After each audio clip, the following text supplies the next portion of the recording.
రసాయనిక గతిక శాస్త్రము ఇది మనకు 4వ యూనిట్. ఫస్ట్ చూసినట్లయితే మనకు సాలిడ్ స్టేట్ ఘనస్థితి అనే ఒక టాపిక్ ఉంది. తదుపరి సొల్యూషన్స్, 3వ టాపిక్ వచ్చేసి ఎలక్ట్రోకెమిస్ట్రీ, ఈ 4వ టాపిక్ వచ్చేసి రసాయనిక గతిక శాస్త్రము. దీన్ని మనం కెమికల్ కైనెటిక్స్ అని అంటారు. ఈ ఎలక్ట్రోకెమిస్ట్రీ మరియు రసాయనిక గతిక శాస్త్రం ఈ రెండు కలిపి 8 మార్కుల ప్రశ్నలు వస్తాయి.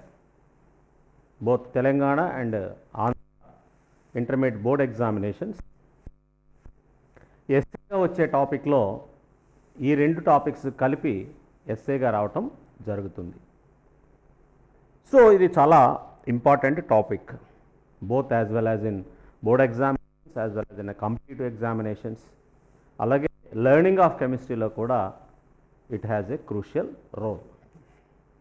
మనకు ఫస్ట్ ఇయర్లో కొన్ని టాపిక్స్ తీసుకున్నాం ఈ రసాయనిక చర్యలకు సంబంధించి. రసాయనిక చర్య అంటే ఒక పదార్థం వేరొక పదార్థంగా మారే దానినే మనం రసాయనిక చర్య అంటాము. ఆ రసాయనిక చర్యలో పాల్గొనే వాటిని మనం రియాక్టెంట్స్ అంటాము, ఏర్పడే వాటిని మనం ప్రోడక్ట్ అంటాం. దాన్నే మనం రసాయనిక చర్య అంటారు. సో రియాక్టెంట్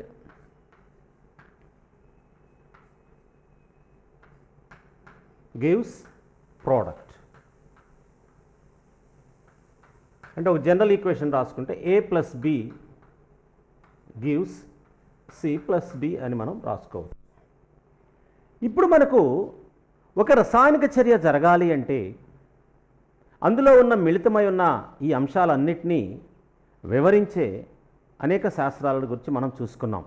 ఫస్ట్ ఇయర్లో మనం తీసుకున్నట్లయితే ఫస్ట్ ఇయర్లో మనం చదువుకున్న వాటిల్లో మొట్టమొదటిది వచ్చేసేసి స్టాయికియోమెట్రీ.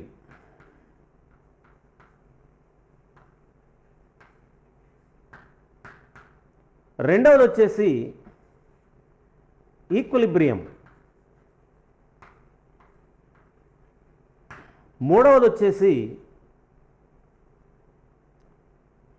ఎనర్జెటిక్స్.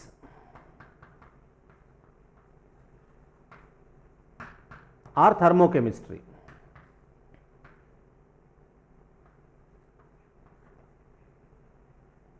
ఇప్పుడు మనం 4వది చూస్తున్నాం కెమికల్ కైనెటిక్స్.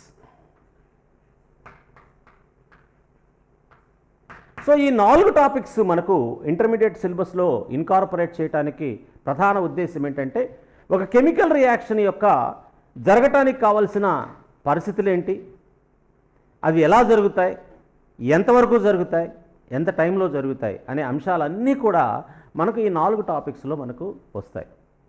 మీ 11th క్లాస్ అనేట్టే జూనియర్ ఇంటర్మీడియట్లో మీరు చదువుకున్నప్పుడు మీరు స్టాయికియోమెట్రీ అనే చాప్టర్లో మనం చూసాము. అందులో స్టాయికియోమెట్రిక్ క్యాలిక్యులేషన్స్ అని ఒక పార్ట్ ఉంది. ఈ స్టాయికియోమెట్రిక్ క్యాలిక్యులేషన్స్లో మనం ఏమేమి చూసాము అంటే ఎంత భారం కలిగిన క్రియాజనకాలు రసాయనిక చర్యలో పాల్గొన్నట్లయితే ఎంత భారం కలిగిన క్రియాజన్యాలు ఏర్పడతాయి. అలా అదేవిధంగా రెడాక్స్ అంటే ఆ టైప్స్ ఆఫ్ కెమికల్ రియాక్షన్స్, ఆ రసాయనిక చర్యలు ఎన్ని రకాలుగా ఉంటాయి అంటే ఆమ్లక్షార రసాయనిక చర్యలని, అవక్షేపిత రసాయనిక చర్యలని, అలాగే ఆక్సీకరణ క్షయకరణ రసాయనిక చర్యలు. అంటే రసాయనిక చర్యలు ఎన్ని రకాలుగా రసాయనిక చర్యలు ఉన్నాయి, అవి ఏ నిష్పత్తుల్లో చర్యలో పాల్గొంటాయి, ఏ నిష్పత్తుల్లో చర్యలో ఏర్పడతాయి అనే అంశాలు మాత్రమే మనం స్టాయికియోమెట్రీలో నేర్చుకున్నాం. అంతేగాని అసలు ఆ చర్య జరుగుద్దా లేదా, జరిగితే ఎంతవరకు జరుగుద్ది, ఎంతవరకు జరిగినాక అది ఆగిపోద్ది, ఎందుకు ఆగిపోద్ది, ఒకవేళ కంటిన్యూ చేయాలంటే ఏం చేయాలి అనే అంశాలు ఏవి అక్కడ లేవు. ఎంత వేగంగా జరుగుద్ది అనేది కూడా లేదు.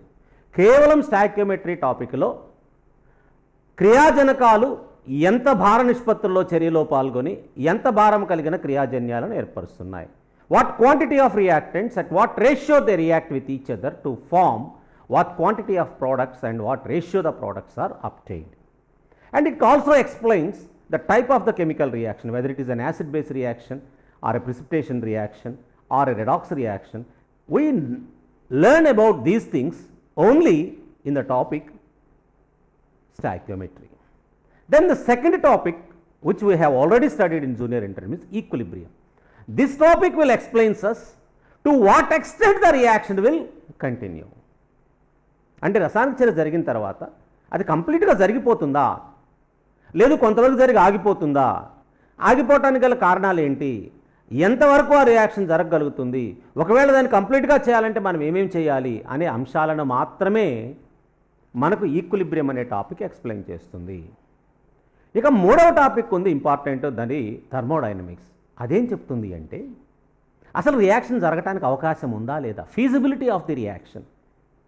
మనం రియాక్షన్ చూపిస్తాం, రియాక్షన్లో మనం అక్కడ చూపిస్తాం, కానీ దానికి అసలు అవకాశం ఉందా లేదా,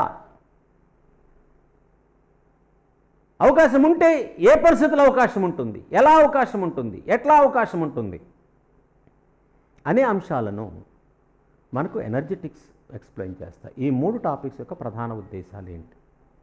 మరి ఇప్పుడు మనం చదువుకోబోయే నాలుగోది ఏంటి?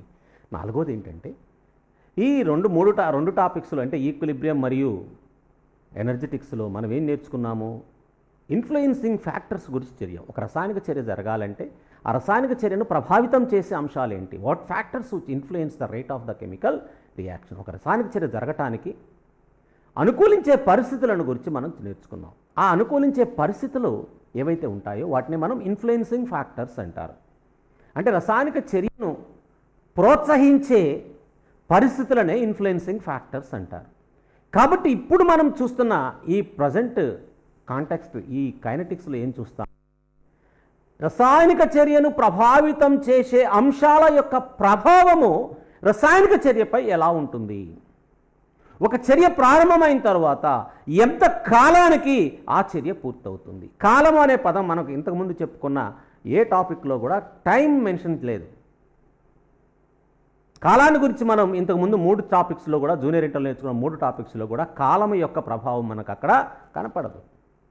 ఇక్కడ మాత్రమే మనకు కాలానికి ప్రాధాన్యత ఉంటుంది. ఎందుకంటే కాలం అనేది అంటే ఒక చర్య ప్రారంభమైన తర్వాత కాలం అనేది ఒక్కోసారి జీవన్మరణ సమస్య అవుతుంది. ఉదాహరణకు మనకు బ్లడ్ ఉందనుకోండి, బ్లడ్ అనేది ఒక గాయమవుతుంది, రక్తం కారుతుంటుంది.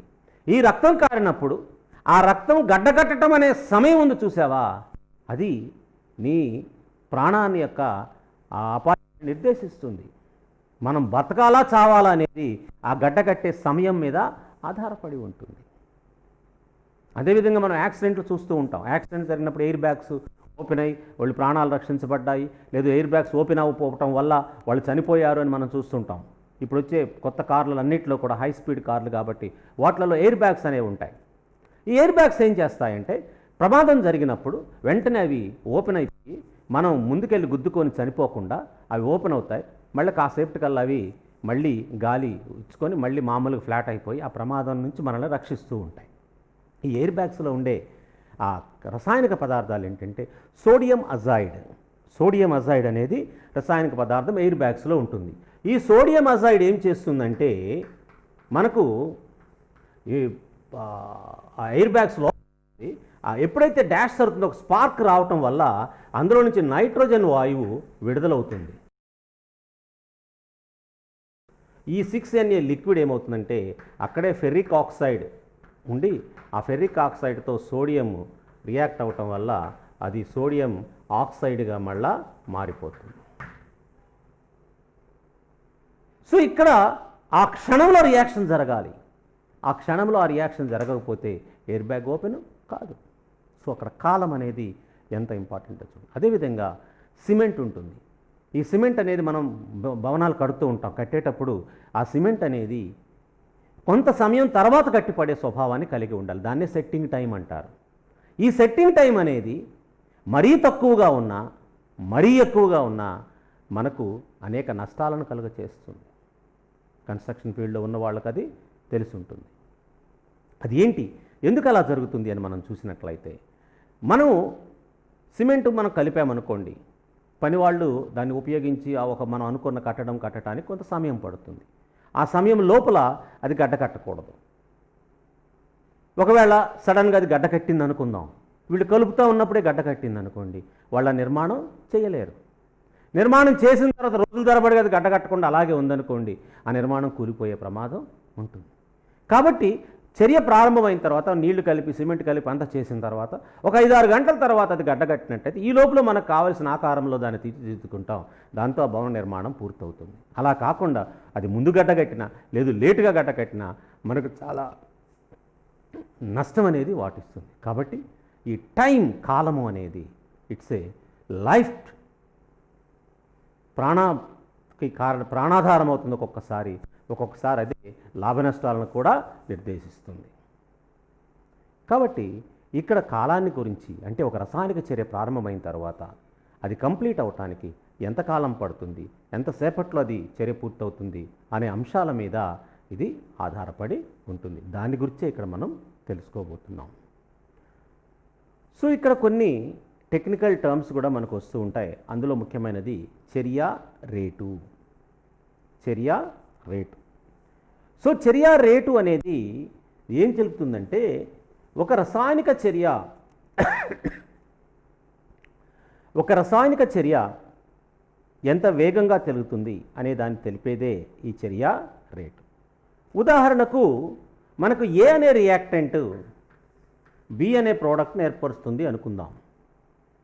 సో రేటు అనేది ఏంటి అంటే the change in the concentration of reactant and product in a unit time is called as rate of the reaction. The change in the concentration of reactant or product in a unit time is called as rate of the reaction. అంటే ఒక unit టైంలో ఏకాంక కాలంలో అంటే unit time అనేది అది కొన్నిసార్లు సెకండ్లు అవ్వచ్చు, కొన్నిసార్లు నిమిషాలు అవ్వచ్చు, కొన్నిసార్లు గంటలు అవ్వచ్చు. సో మనం తీసుకునే ఆధారాన్ని బట్టి సందర్భాన్ని బట్టి అది ఆధారపడి ఉంటుంది. ఇంతనే ఉండాలనే రూల్ ఏమీ లేదు. కాబట్టి రేట్ అనేది ఏంటి అంటే change in the concentration of reactant or product in a unit time is called as rate of the reaction. ఈ రేట్ ఆఫ్ ది రియాక్షన్ అనేది ఫర్ ఎగ్జాంపుల్ రియాక్టెంట్ యొక్క కాన్సన్ట్రేషన్ T1 సమయం వద్ద R1 ఉంటే T2 సమయం వద్ద దాని యొక్క రియాక్షన్ యొక్క కాన్సన్ట్రేషన్ R2 ఉందనుకుందాం. ఇక్కడ థర్మోడైనమిక్ నిబంధనల ప్రకారం ఏంటంటే చేంజ్ ఇన్ కాన్సన్ట్రేషన్ ఏదైనా సరే చేంజ్ అనే దాన్ని మనం ఎలా చూపిస్తాము అంటే R2 minus R1 final minus ఇనీషియల్గా చెప్పుకుంటూ ఉంటాం. అలాగే delta T is equal T2 minus T1. So for example చర్య ప్రారంభమైన తర్వాత 5 నిమిషాల తర్వాత అంటే after 5 minutes if rate of the concentration of the reactant అనేది మనకు సపోజ్ ఒక 5 moles ఉందనుకుందాం. మళ్ళా తర్వాత ఒక 15 minutes తర్వాత చూసినప్పుడు ఆ రియాక్షన్ యొక్క కాన్సన్ట్రేషను 4.5 moles ఉందనుకుందాం. అంటే డ్యూరేషన్ వచ్చేసరికి ఫైనల్ వచ్చేసి 15, ఇనిషియల్ వచ్చేసి 5. అంటే T2 మైనస్ T1 ఏమవుతుంది 15 minus 5 this is equal to 10.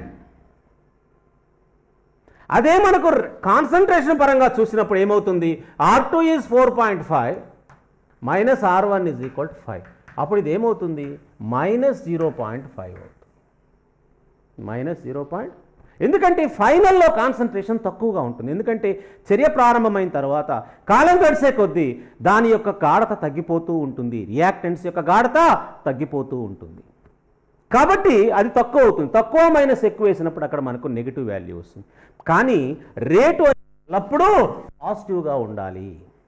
ఇప్పుడు మనం దీనికి రేట్ వేసామనుకో rate is equal delta R by delta T అంటాం. అప్పుడు డెల్టా ఆర్ ఎంత అవుతుంది మైనస్ 0.5 అవుతుంది. డెల్టా టీ ఎంత అవుతుంది 10 అవుతుంది.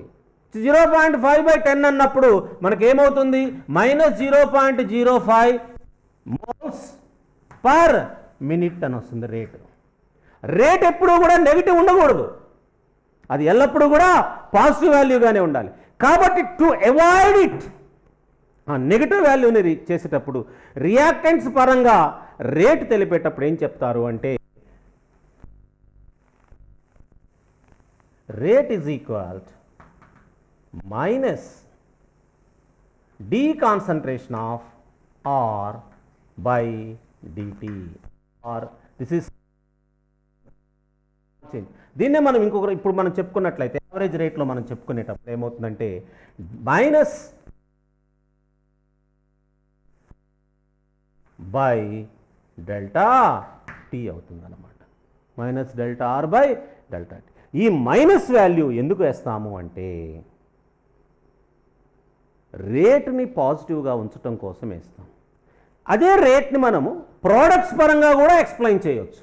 ప్రోడక్ట్స్ పరంగా ఎక్స్ప్లెయిన్ చేసేటప్పుడు ఏమవుతుంది, డెల్టా పి అవుతుంది. సో డెల్టా P1 అవుతుంది. సో ఇనీషియల్గా 5 minutes టైం వద్ద కాన్సన్ట్రేషన్ ఆఫ్ బి మనకు సపోజ్ ఫర్ ఎగ్జాంపుల్ 2 moles ఉందనుకుందాం. 15 minutes తర్వాత చూస్తే దాని కాన్సన్ట్రేషన్ 2.5 moles ఉంది. కాబట్టి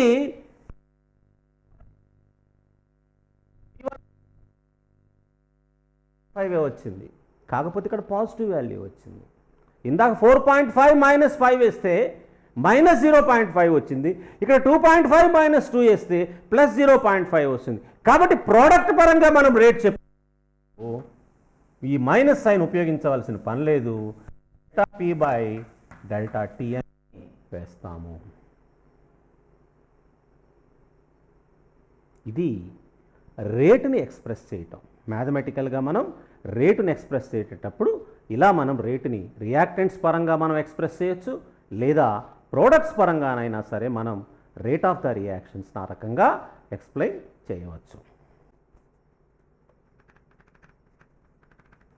ఇక్కడ మనకు రేట్ని మనం ఏం చెప్పుకున్నాం, ఒకవేళ 2 లేదా అంతకన్నా ఎక్కువ రియాక్టెంట్స్ ఉన్నప్పుడు ప్రతి రియాక్టెంట్ పరంగా కూడా మనం రేటుని ఎక్స్ప్రెస్ చేయవచ్చు. ఈ ఎక్స్ప్రెస్ చేసేటప్పుడు 2 రకాల రేట్లు మనం చెప్తూ ఉంటారు. ఒకటి వచ్చేసి యావరేజ్ రేట్ అని, రెండవది వచ్చేసి ఇన్స్టాంటేనియస్ రేట్ అని.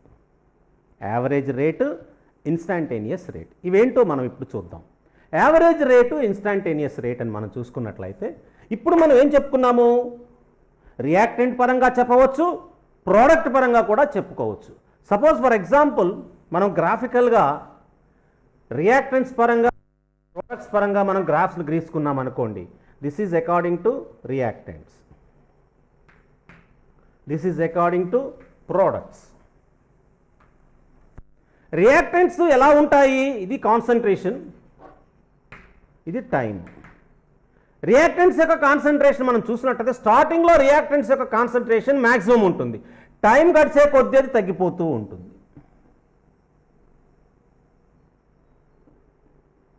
దాని గ్రాఫ్ అలా వస్తుంది. ఇప్పుడు టైం అంటే ఇక్కడ మనం తీసుకుంటే suppose this is T1 and this is T2. దీన్ని మనం T2 అనుకుందాం. T1 దగ్గర దీనికి ఆడత ఇంత ఉంది, T2 దగ్గర దీనికి ఆడత ఇంత ఉంది. సో ఈ వాల్యూ వచ్చేసి మనకు డెల్టా ఆర్ అవుతుంది. ఈ వాల్యూ వచ్చేసినట్టయితే డెల్టా టీ అవుతుంది. కాబట్టి రేట్ ఈజ్ ఈక్వల్ మైనస్, ఎందుకని మైనస్ అంటున్నాం, ఇక్కడ ఎక్కువ ఉంటుంది, ఇక్కడ తక్కువ ఉంటుంది. కాబట్టి తక్కువ బై ఎక్కువ, R2 - R1 వచ్చినప్పుడు నెగిటివ్ వస్తుంది. కాబట్టి minus delta R by delta T అనేస్తామన్నమాట. అదే ప్రోడక్ట్స్ విషయానికి వచ్చినట్లయితే స్టార్టింగ్లో కాన్సన్ట్రేషన్ ఇంత, టైం గడిచే కొద్దీ కాన్సన్ట్రేషన్ అలా పెరుగుతూ ఉంటుంది. అంటే T1 దగ్గర నువ్వు తీసుకుంటే concentration, this is T1, concentration ఇంత ఉంటుంది. T2 దగ్గర కాన్సన్ట్రేషన్ వచ్చినట్లయితే ఇంత ఉంటుంది. So this is P2, this is 1. ఈ వాల్యూ ఏదైతే వస్తుందో దిస్ ఈజ్ డెల్టా పి అవుతుంది. అట్లాగే ఈ వాల్యూ ఏదైతే వస్తుందో దీనికి డెల్టా టీ వస్తుంది. ఇక్కడ చూడండి, ఇక్కడ మీరు గమనించండి, ఇక్కడ అక్కడ T1 T2 is greater than T1, T2 is greater than T1. కానీ ఇక్కడికి వచ్చేసరికి P2 is greater than P1, ఇక్కడికి వచ్చేసరికి this is R1, this is R2. So ఇక్కడికి వచ్చేసరికి రియాక్టెంట్స్ యొక్క కాన్సన్ట్రేషన్ తక్కువగా ఉంది, అంటే ఇనీషియల్గా ఎక్కువగా ఉంది, ఫైనల్గా తక్కువగా ఉంది. ప్రోడక్ట్స్కి వచ్చేసరికి ఇనీషియల్గా తక్కువగా ఉంది, ఫైనల్గా ఎక్కువ. అంటే ప్రోడక్ట్స్ యొక్క కాన్సన్ట్రేషను కాలంతో పాటు పెరుగుతూ ఉంటుంది, రియాక్టెంట్ కాన్సన్ట్రేషన్ కాలంతో పాటు తగ్గుతూ ఉంటుంది. కాబట్టి ఇక్కడ మనకు రేట్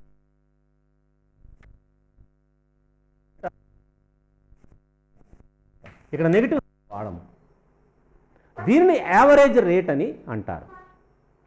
ఇక ఇన్స్టాంటేనియస్ రేట్ అంటే ఆ క్షణంలో దాని యొక్క రేట్ ఎంత అన్నప్పుడు, సపోజ్ ఫర్ ఎగ్జాంపుల్ ఈ టైం వద్ద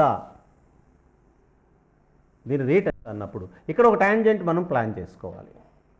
ఈ ప్లాన్ చేసుకుంటే ఈ టాన్ వాల్యూ ఇక్కడ మనం తీసుకున్నట్లయితే this is the small and this is the, ఈ రెండింటిని dx/dt మనం వేసుకున్నట్లయితే అది ఇన్స్టాంటేనియస్ రేట్ను మనకు తెలియజేస్తుంది. ఇది positive, slope is positive because concentration is increasing with temperature. అట్లా ఇక్కడ కూడా అంతే, మనకు ఏదన్నా ఎక్కడ కావాల్సిన ప్లేస్లో మనం తీసుకుంటే we have to construct a tangent. ఆ టాంజెంట్ యొక్క వాల్యూనే మనకు రేటుని తెలియజేస్తూ ఉంటుంది. A small change in the concentration at that instant at time will gives us the instantaneous rate of the reaction. కాబట్టి యావరేజ్ రేట్, ఇన్స్టాంటేనియస్ రేట్ అని రెండు రకాలుగా రేట్ ఆఫ్ ద రియాక్షన్ మనం ఎక్స్ప్రెస్ చేస్తూ ఉంటాము.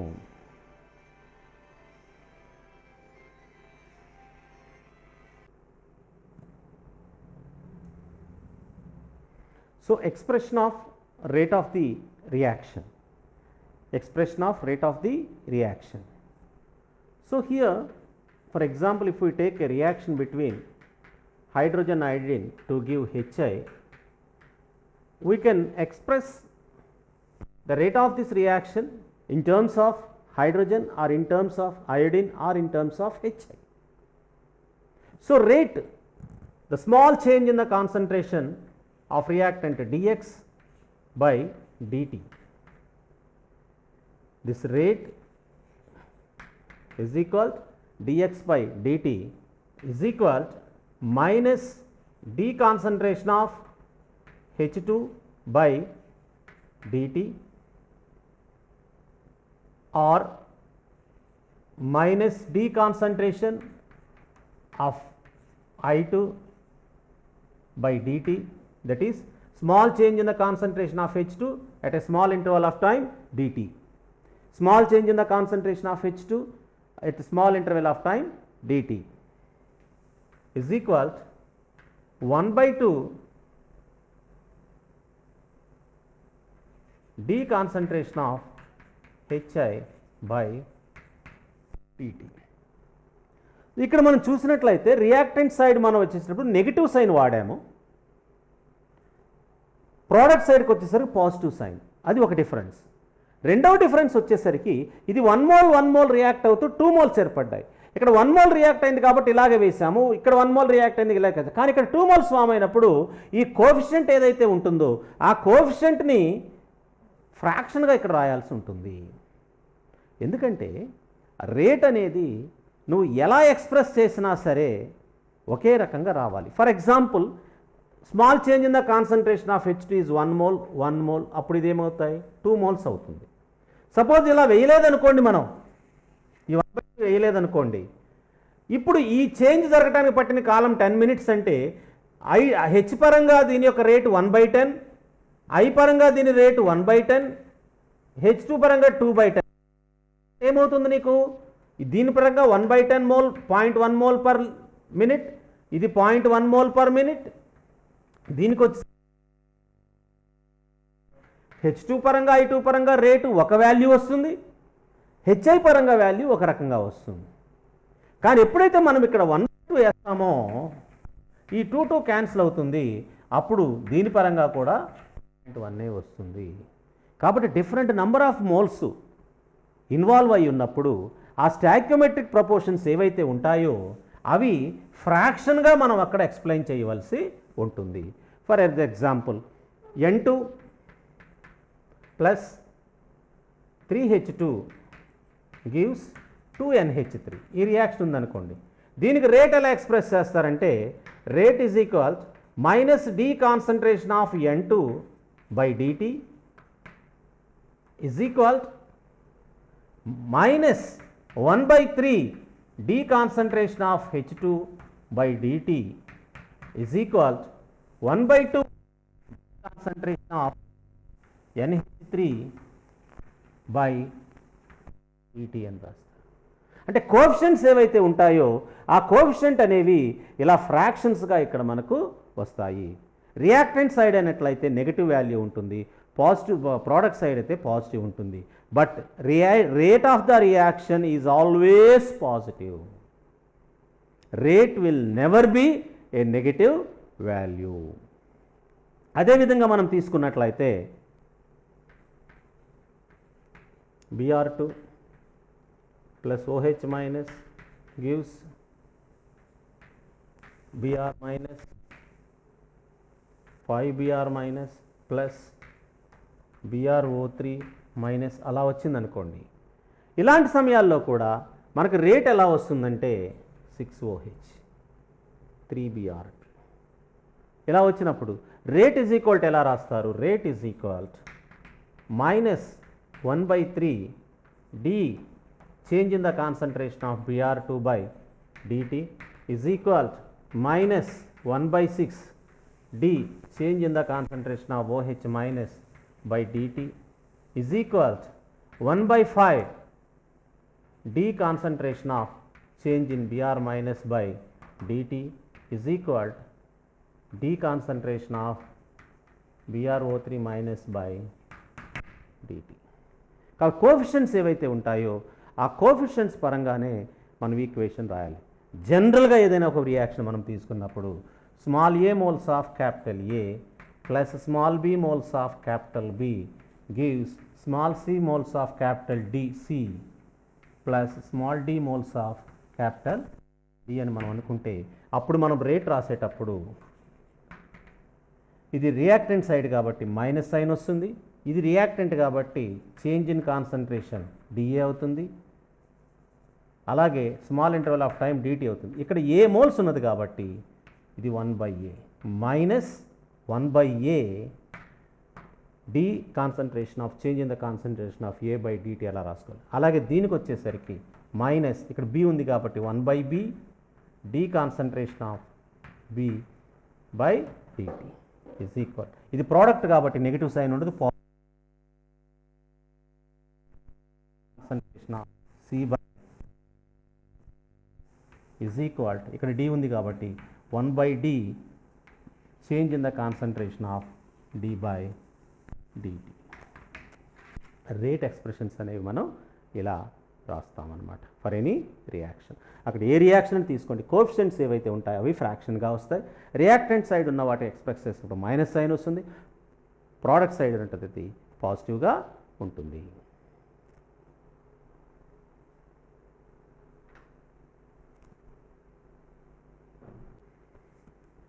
సో కైనెటిక్స్ అంటే ఏదైనా ఒక కెమికల్ రియాక్షన్ యొక్క రేటుని ఇన్ఫ్లుయెన్స్ చేసే ఫ్యాక్టర్స్ అయిన కాన్సన్ట్రేషన్ కానివ్వండి, ప్రెషర్ కానివ్వండి, టెంపరేచర్ కానివ్వండి, క్యాటలిస్ట్ కానివ్వండి, వీటి effect rate of the reaction మీద ఎలా ఆధారపడి ఉంటాయో తెలుసుకోవటాన్ని మనం కెమికల్ కైనెటిక్స్ లేదా గతికాంశాలు అని అంటారు, చర్య గతికాంశాలు అని అంటారు. రసాయనిక చర్య ప్రారంభమైన తర్వాత అది కంప్లీట్ అవటానికి పట్టే కాలాన్ని బట్టి రసాయనిక చర్యలు మనం 3 రకాలుగా విభజించుకోవచ్చు. ఒకటి వచ్చేసరికి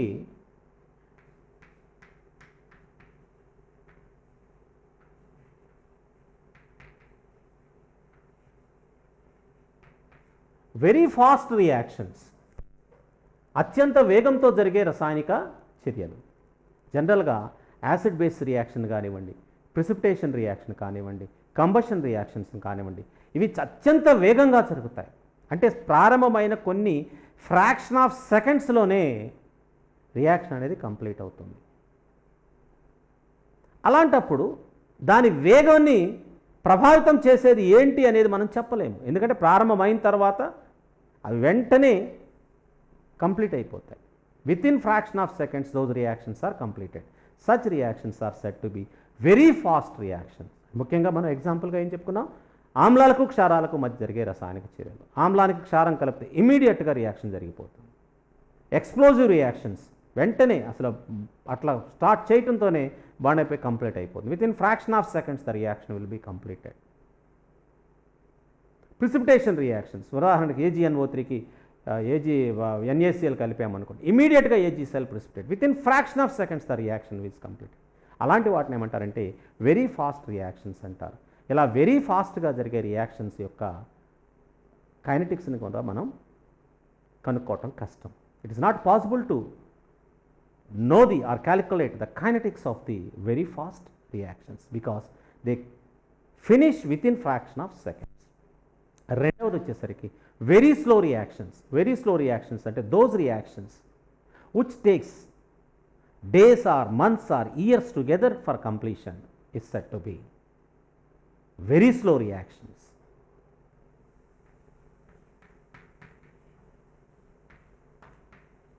Very slow reactions అంటే చాలా నెమ్మదిగా జరిగే రసాయనిక చర్యలు. అంటే కొన్ని రియాక్షన్ స్టార్ట్ అయిన తర్వాత పూర్తి అవటానికి కొన్ని సంవత్సరాలు పట్టవచ్చు.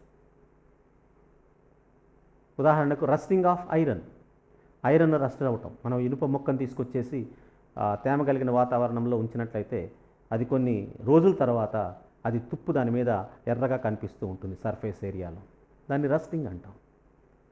రస్టింగ్ ఆఫ్ ఐరన్ ఇది చాలా డ్యూరేషన్ తీసుకునే టైం. అలాగే ఇన్వర్షన్ ఆఫ్ షుగర్, ఇలాంటి చాలా టైం తీసుకుంటూ ఉంటాయన్నమాట. అలాంటప్పుడు మనకు వీటి యొక్క కైనెటిక్స్ని కూడా మనం లెక్క కట్టడం చాలా కష్టం, రోజుల తరబడి జరిగే చర్యలు. ఇక మూడవ రకం ఉన్నాయి, దే ఆర్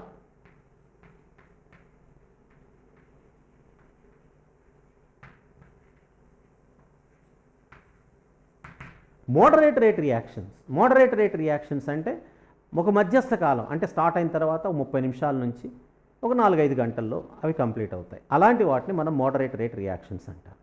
అలా మోడరేట్ రేట్తో జరిగే రియాక్షన్స్ యొక్క కైనెటిక్స్ని మాత్రమే మనం కనుక్కోగలము, లెక్క కట్టగలము.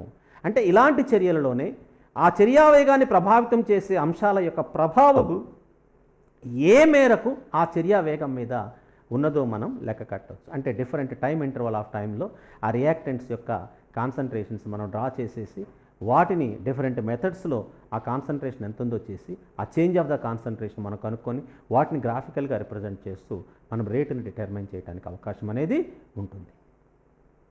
కాబట్టి ఈ రకంగా మనం తీసుకున్నట్లయితే kinetics of very fast reactions and very slow reactions are not possible to determine, but we can determine the kinetics of the reactions which proceed with moderate rate. మధ్యస్థ వేగాలతో జరిగే రసాయనిక చర్యల యొక్క గతికాంశాలను మాత్రమే మనం లెక్క కట్టడానికి అవకాశం ఉంటుంది.